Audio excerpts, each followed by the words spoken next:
বন্ধুরা আসসালামু আলাইকুম। তো আজকে আপনাদেরকে দেখাবো আমি ঝরঝরে সিদ্ধ করা ছাড়া কীভাবে ঝরঝরে মজাদার নুডলস রান্না করা যায়। একদম ঝরঝরে, তারপরে হচ্ছে সুন্দর, দেখুন দেখতেই কত লোভনীয় লাগছে। সিদ্ধ করা ছাড়া আর কি। তো চলুন দেখে নিই কীভাবে তৈরি করলাম। তো প্রথমে একটি কড়াইতে দিয়ে দিব পরিমাণ মতো তেল। সরিষার তেল ব্যবহার করি আমরা, তো আপনারাও চাইলে সরিষার তেল দিয়ে রান্না করতে পারেন। তো দিয়ে দিব পরিমাণ মতো তেল। তো তেলটা ভালো করে গরম হতে হবে, নয়তো কড়াইতে লেগে যাবে। ভালো করে তেলটা গরম হলে তারপর দিয়ে দিব পেঁয়াজ কুচি আর হচ্ছে কাঁচামরিচ কুচি।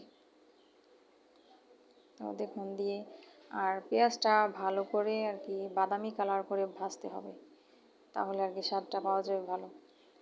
তো এরপর যদি পেঁয়াজ বাদামি কালার হয়ে গেছে, এখন দিয়ে দিব 1 প্যাকেট নুডলস। দিয়ে একটু নাড়াচাড়া করে তারপর এটার মধ্যে আমি দিয়ে দিব পানি। তো দেখুন কিভাবে, এখন দিয়ে দিব পানি।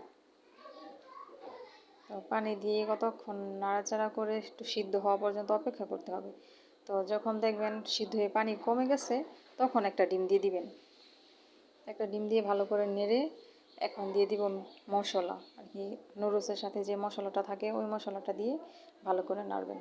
দেখুন কত সুন্দর সিদ্ধ হয়েছে, দেখছেন? তো আপনারা চাইলে এভাবে রান্না করে খেয়ে দেখতে পারেন। আর দেখুন আমার নুডলসটা কত সুন্দর, একদম পারফেক্ট হয়েছে। কোনো বেশি নরম হয়ে যায় না, আবার শক্তও না, একদম সুন্দর ঝরঝরে নুডলস। সিদ্ধ করা ছাড়াই কীভাবে রান্না করলাম। তো আপনারা চাইলে রান্না করে খেয়ে দেখতে পারেন কেমন লাগে। আশা করি ভিডিওটি ভালো লেগেছে, আর ভালো লাগলে অবশ্যই চ্যানেলটি সাবস্ক্রাইব করে দিবেন।